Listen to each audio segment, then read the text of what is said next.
صحیح بخاری میں صحیح مسلم میں ہے، صحابہ آ کر کہتے ہیں یا رسول اللہ صلی اللہ علیہ وسلم مشرکوں کے لیے بد دعا کر دیجئے، ان کا ظلم حد سے بڑھ گیا ہے، ہم آپ کے پاس درخواست لے کر آئے ہیں یا رسول اللہ صلی اللہ علیہ وسلم ان مشرکوں کے لیے بد دعا کیجئے۔ امام الانبیاء علیہ السلام فرماتے ہیں لوگو میں لعنت کرنے والا بنا کر نہیں بھیجا گیا، میں رحمت بنا کر بھیجا گیا ہوں، میں ان کے لیے بد دعائیں نہیں بلکہ ان کی ہدایت کے لیے دعا کرتا ہوں۔ صحیح مسلم میں ہے، سیدہ عائشہ رضی اللہ تعالی عنہ فرماتی ہیں ایک دفعہ میں نے عرض کیا یا رسول اللہ صلی اللہ علیہ وسلم کیا آپ کی زندگی میں احد کے دن سے زیادہ شدید تکلیف والا کوئی اور دن بھی آیا؟ آپ نے کہا عائشہ رضی اللہ تعالی عنہ، جس دن میں لا الہ الا اللہ کا پیغام لے کر طائف کے کچھ سرداروں کے پاس گیا، میں نے ان کے سامنے توحید کی دعوت کو پیش کیا، انہوں نے میری اس دعوت کو قبول نہ کیا، ٹھکرایا، مذاق اڑایا، اور ان ظالموں نے، ان کافروں نے میرے آقا امام الانبیاء علیہ السلام کی صرف دعوت کو ہی نہیں ٹھکرایا، اپنے قوم کے اوباش بدماش نوجوانوں کو امام الانبیاء کے پیچھے لگا دیا، جو آپ پر پتھر سنگباری کرتے رہے، آپ لہو لہان ہو رہے، زخمی ہو گئے، امام الانبیاء ان کو جہنم سے بچانے کی دعوت کا پیغام لے کر ان تک پہنچے، اور ان ظالموں نے نہ صرف نبی کی دعوت کو ٹھکرایا بلکہ آپ پہ بدترین ظلم کیا، یہاں تک کہ آپ طائف سے باہر نکل آئے۔ امام الانبیاء علیہ السلام فرماتے ہیں میں نے اپنے سر کو اٹھایا، میرے سر کے اوپر بادل کا سایہ، اس بادل میں جبرائیل نظر آئے، کہنے لگے یا محمد صلی اللہ علیہ وسلم تیرے رب نے تیری باتیں سن لی، تیری قوم کا جواب بھی سن لیا، تیری باتیں بھی سن لی، تیری قوم کا جواب بھی سن لیا، ان کی اس گندی حرکت کو بھی دیکھ لیا، اب پہاڑوں کا فرشتہ میرے ساتھ بھیجا ہے، یا محمد صلی اللہ علیہ وسلم جو جی میں آپ کے آتا ہے اس کو حکم دے دیجئے، یہ اسی کو مانے گا۔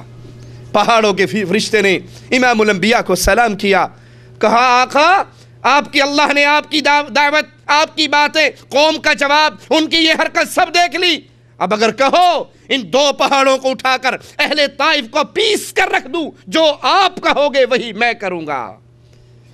وہ صرف دعوت کو نہ مانتے، ہمارے آقا کو پتھر تو نہ مارتے، لہو لہان تو نہ کرتے، اوباشوں کو آپ کے پیچھے تو نہ لگاتے، لیکن سنیے اللہ کے پیارے حبیب علیہ السلام کافروں کے لیے بھی رحمت بن کر آئے۔ اس سارے ظلم کے باوجود امام الانبیاء نے کہا نہیں، اس پہ پہاڑوں کے گرانے کی باتیں کرنے والے، مجھے امید ہے یہ نہ صحیح ان کی نسل جو نکلے گی، ان کی اولادیں ضرور اس دعوت کو قبول کرے گی جس دعوت کو آج انہوں نے ٹھکرایا ہے، ان کی اولادیں ضرور لا الہ الا اللہ کا کلمہ پڑھیں گی۔ اے اللہ میری اس قوم کو ہدایت دے دے، میری قوم مجھے نہیں جانتی۔ اجازت مل گئی، چاہو پہاڑوں کو گرا کر اس بستی کو پیس دیا جائے، لیکن محمد صلی اللہ علیہ وسلم رحمت للعالمین بن کر آئے، ان کافروں کے لیے بربادی کی اجازت ملنے کے باوجود آپ نے کہا نہیں میرے اللہ، میں ان کی ہدایت کی دعا کرتا ہوں۔ اللہ کے لیے اس حدیث کو سامنے رکھ کر، طائف کے اس سفر کو سامنے رکھ کر میں اپنے گریبان میں جھانکوں، آپ اپنے گریبان میں جھانکے، لا الہ الا اللہ کی سچی دعوت کو لے کر ہمارے آقا طائف میں گئے تھے، پتھر پڑے تھے، ظلم ہوا تھا، کیا اس دعوت کو میں نے بھی کسی تک پہنچانے کی کبھی اپنے دل کے اندر پلاننگ ہی کی؟ سوچ لیجئے گا۔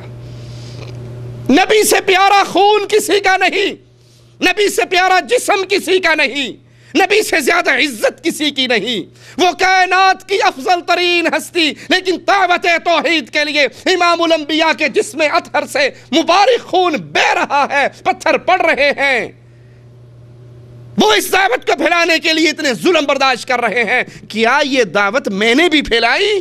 میں نے بھی کسی کے سامنے اللہ کی توحید کی دعوت رکھی؟ یہ سوال میرے اور آپ کے لیے باقی رہے گا۔ نبی کی محنت اس توحید کو پھیلانے میں یہ تھی، ہم اسی نبی کے ماننے والے ہیں، ہم اسی نبی کا تذکرہ کر رہے ہیں، ہم اسی نبی کی امت میں ہیں، ہم اسی نبی سے محبت کے دعوے دار ہیں۔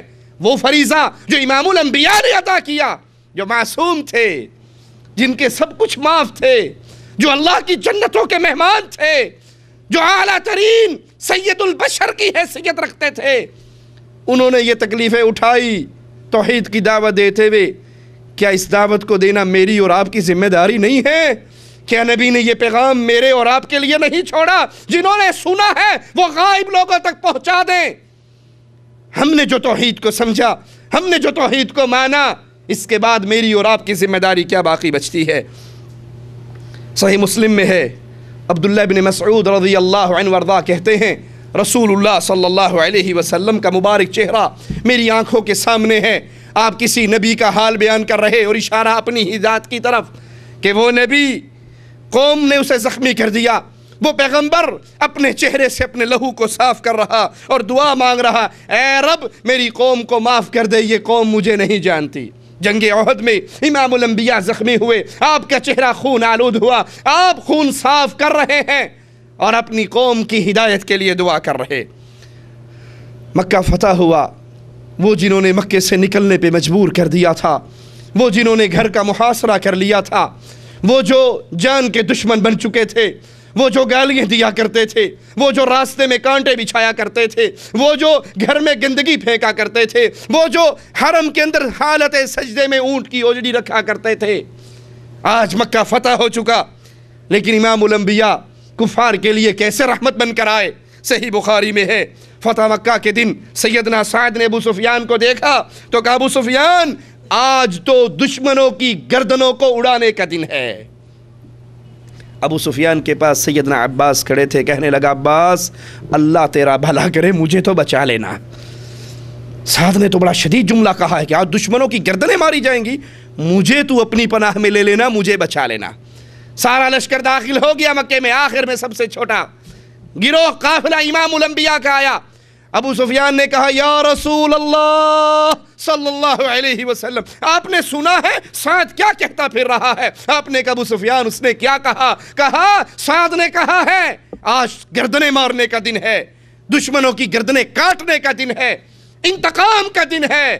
محمد کریم صلی اللہ علیہ وسلم نے فرمایا، ابو سفیان سعد نے غلط کہا ہے، آج تو کعبے کی عزت کو بلند کرنے کا دن ہے، کعبے پہ غلاف چڑھانے کا دن ہے۔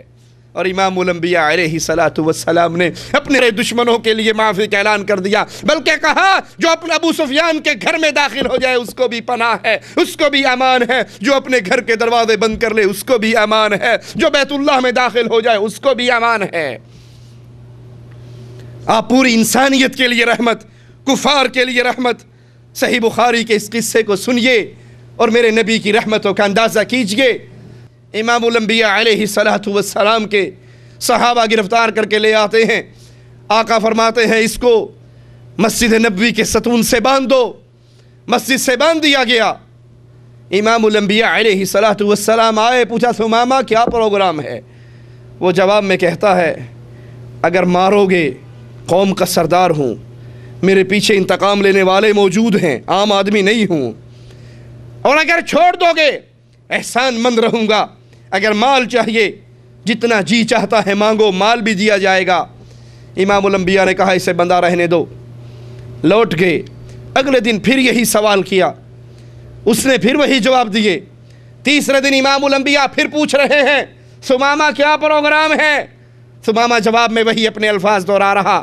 امام الانبیاء علیہ السلام، آپ کی رحمتیں، آپ کی محبتیں، آپ کا پیار، آپ کی فراخ دلی، کہا اس کو آزاد کر دو، رہا کر دو۔ ثمامہ نکلتے ہیں مسجد سے، مسجد کے قریب تالاب پہ جاتے ہیں، غسل کرتے ہیں، واپس امام الانبیاء کی پیاری مجلس میں آتے ہیں اور آوازہ لگاتے ہیں، اشہد اللہ الہ الا اللہ۔ زبان حال سے کہنے دیجئے، ثمامہ کے جذبات کی ترجمانی کرنے دیجئے، امام الانبیاء کے جذبات کو یوں کہنے دیجئے، ثمامہ ہم نے تو تجھے آزاد کر دیا تھا۔ اور ثمامہ کے جذبات، کہا آقا اسی وقت تک آزاد تھا جب تک تیرے چہرے کا دیدار نہیں کیا تھا۔ آقا کلمہ پڑھائیے، اپنے مریدوں میں، اپنے پیاروں میں، اپنے ساتھیوں میں شامل کیجئے۔ ثمامہ کی دو باتیں آپ کو سنانا چاہتا ہوں، غور کیجئے گا۔ کہنے لگا یا رسول اللہ صلی اللہ علیہ وسلم، جب تک میں مسلمان نہیں ہوا تھا، جب تک میں نے کلمہ نہیں پڑھا تھا، آپ کے پیاروں کی لسٹ میں نہیں آیا تھا، اے اللہ کے نبی، کائنات کا سب سے برا شہر آپ کا شہر تھا، برا دین آپ کا دین تھا، برا چہرہ آپ کا چہرہ تھا، اور اب میں نے کلمہ پڑھ لیا ہے، امام الانبیاء آپ کا مرید بن چکا ہوں، آپ کی جماعت میں شامل ہو چکا ہوں۔ جب کافر تھا 3 سوچے وہ بیان کر رہا ہے، برا شہر آپ کا، برا دین آپ کا، برا چہرہ آپ کا، اور انقلاب کلمہ پڑھتے ہی، رسالت کو مانتے ہی، توحید کو مانتے ہی ثمامہ کی زندگی میں کیا انقلاب آیا؟ کہا یا رسول اللہ صلی اللہ علیہ وسلم، رب محمد کی قسم، کائنات میں آپ سے پیارا چہرہ کسی کا نہیں ہے، مدینے سے پیاری بستی بھی کوئی نہیں، آپ کے دین سے پیارا دین بھی کوئی نہیں۔ یہ کیا چیز تھی جو ثمامہ کے اندر داخل ہوئی؟ جس سے محبت کی جاتی ہے اس کے چہرے سے پیار کیا جاتا ہے، جس سے محبت کی جاتی ہے اس کی اداؤں سے پیار کیا جاتا ہے، جس سے محبت کی جاتی ہے اس کے پیغام سے پیار کیا جاتا ہے۔ کلمہ پڑھتے ہی انقلاب، کلمہ پڑھنے سے پہلے آپ کے چہرے کو نعوذ باللہ ثم نعوذ باللہ برا چہرہ کہہ رہا، اور کلمہ پڑھتے ہی، مرید بنتے ہی، جماعت میں آتے ہی انقلاب۔ کتنا عظیم چینج ہے، کتنی بڑی تبدیلی ہے۔ کہا کائنات کا سب چہروں میں پیارا چہرہ محمد الرسول اللہ صلی اللہ علیہ وسلم۔ کیا ثمامہ کی بات میرے اور آپ کے دل کو لگتی ہے؟ اللہ کے لیے سوچنا، کیا میں اور آپ بھی تسلیم کرتے ہیں کائنات کے سارے چہرے ایک طرف، مصطفیٰ کا رخ انور ایک طرف، نبی سے پیارا چہرہ کسی اور کا نہیں ہے؟ مانتے ہو؟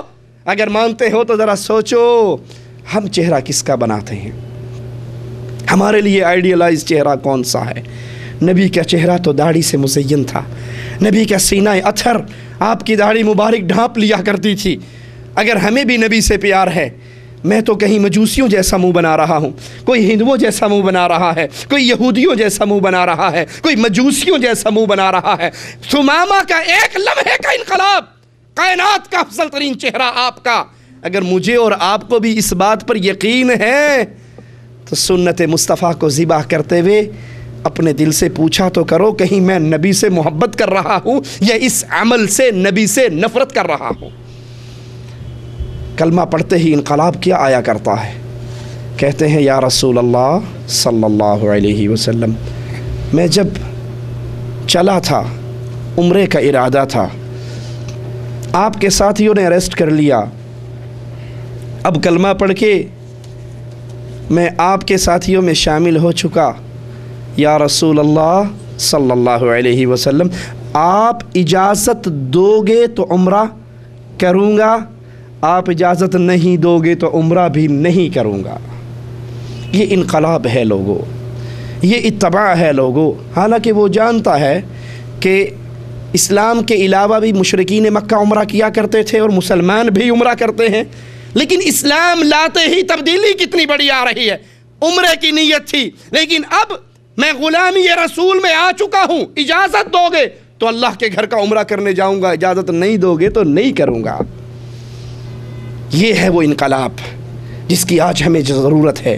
فرمان مصطفیٰ سنیں، حدیث رسول سنیں، قول رسول سنیں، نبی کے عمل کو دیکھیں اور سنیں، پڑھیں، فوراً زندگی کو چینج کر لیں کہ زندگی نام ہے محمد کریم صلی اللہ علیہ وسلم کی اتباع اور اطاعت کی۔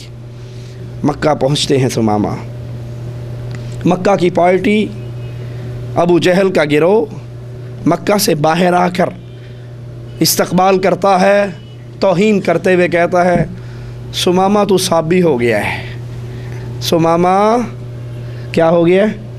صابی ہو گیا۔ صابی کسے کہتے تھے؟ جو بزرگوں کے دین کو چھوڑ دیتا تھا، اس کو کہتے ہیں صابی ہو گیا ہے۔ بزرگ کہتے ہیں لات کو سجدہ کرو، عزا کو سجدہ کرو، حبل کو سجدہ کرو، اور ثمامہ تو بزرگوں کے دین کو، آباء و اجداد کے دین کو ٹھوکر مار چکا ہے۔ وہ کہا کرتے تھے صابی ہو گیا ہے، آج کوئی توحید کو مان لے تو کیا کہتے ہیں؟ تو وابی ہو گیا ہے۔